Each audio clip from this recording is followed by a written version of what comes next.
অবশ্যই আমরা কোরআন দিয়ে আমাদের জীবনযাপন করতে চাই। কোরআন হলো সকল জিনিসের পর। আমরা কি কখনো জানি কোরআনের পরিচয়? মনে করেন আপনাদের গ্রামে আমি নতুন আইছি, আমারে আপনারা নতুন দেখছেন, আমার পরিচয় নিবে যে তুমি কোথা থেকে আইছো, তোমার নাম কি, তোমার পিতার নাম কি, তোমার বাসা কোথায়, তুমি কোথায় পড়াশোনা করো, আমাকে জিজ্ঞাসা করবে আমি যে নতুন আইছি। কোরআনের পরিচয় কোনোদিন কি আপনারা জানছেন, শুনছেন? শুনেন নাই। কোরআনের পরিচয় কোরআন নিজেই পরিচয় দেয়। কোরআনকে যদি জিজ্ঞাসা করি, ও কোরআন তোমার নাম কি, কোরআনকে যদি জিজ্ঞাসা করি, ও কোরআন তোমার নাম কি, কোরআন উত্তর দিবে বাল হুয়া কুরআন মাজিদ। কোরআনের নাম কি? বাল হুয়া কুরআন মাজিদ। কোরআন উত্তর দিছে বাল হুয়া কুরআন মাজিদ। কোরআনকে যদি জিজ্ঞাসা করি, কোরআন তুমি কোথা থেকে এসেছো, কোরআন উত্তর দিবে ফি লাউহিল মাহফুজ। কি উত্তর দিছে? ফি লাউহিল মাহফুজ, লৌহে মাহফুজ থেকে কোরআন এসেছে। কোরআনকে যদি জিজ্ঞাসা করি, কোরআন তুমি বলো কার পক্ষ থেকে এসেছো, কোরআন বলবে তানসিলুম মির রাব্বিল আলামিন, আমি রব্বুল আলামিনের পক্ষ থেকে এসেছি। কোরআন কার পক্ষ থেকে এসেছে? রব্বুল আলামিনের পক্ষ থেকে এসেছে। এবার কোরআনকে যদি জিজ্ঞাসা করে, ও কোরআন তুমি কার মাধ্যমে এসেছো, দুনিয়ার বুকে কার মাধ্যমে এসেছো, কোরআন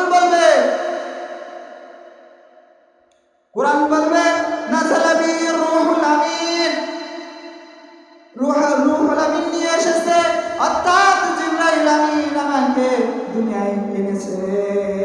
কোরআনকে যদি জিজ্ঞাসা করি, কোরআন তুমি কার উপর অবতীর্ণ হয়েছো, কার উপর নাজিল হয়েছো, কোরআন উত্তর দিবে মুহাম্মাদুর রাসূলুল্লাহ সাল্লাল্লাহু আলাইহি ওয়াসাল্লাম।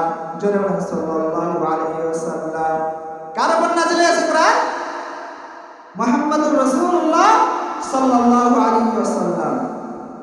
কোরআনকে যদি এবার জিজ্ঞাসা করা হয়, কোরআন তুমি কোন ভাষায় নাজিল হয়েছো, কোরআন উত্তর দিবে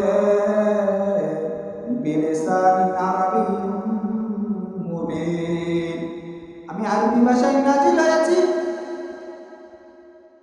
এবার যদি কোরআনকে জিজ্ঞাসা করা হয়, কোরআন তুমি দুনিয়াতে তোমার আসার উদ্দেশ্য কি, কোরআন বলে হুদাল লিল মুত্তাকিন, আমি মুত্তাকিনদের হিদায়াতের জন্য এসেছি, আমি মুত্তাকিনদের হিদায়াতের জন্য এসেছি। হুদাল লিল আলামিন, সমস্ত গোটাবাসীর হিদায়াতের জন্য আমি এসেছি। কোরআন কি বলে? সমস্ত পৃথিবীবাসীর জন্য হিদায়াতের জন্য এসেছি। হুদাল লিল মুত্তাকিন, মুত্তাকিনদের হিদায়াতের জন্য এসেছি। হুদাল লিল আলামিন, সমস্ত বাসীর জন্য হিদায়াতের জন্য এসেছি। এবার কোরআনকে জিজ্ঞাসা করা হলো, কোরআন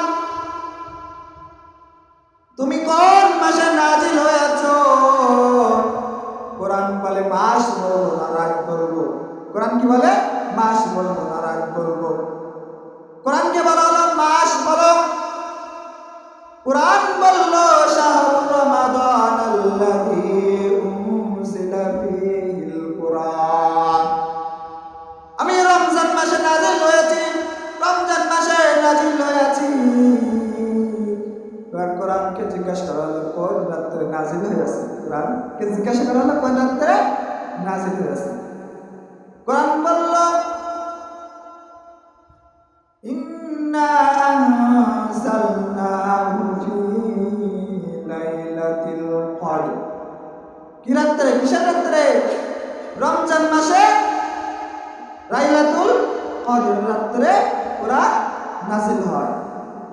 কার উপর? রাসূল সাল্লাল্লাহু আলাইহি ওয়াসাল্লামের উপর নাযিল হয়।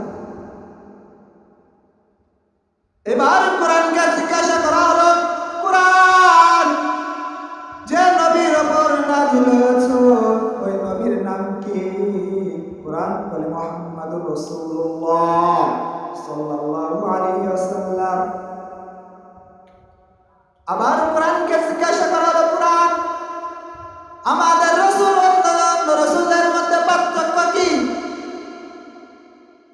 কোরআন বলল, মা কানা মুহাম্মাদুন আবা আহাদিন মির রিজালিকুম ওয়ালাকিন রাসূলুল্লাহ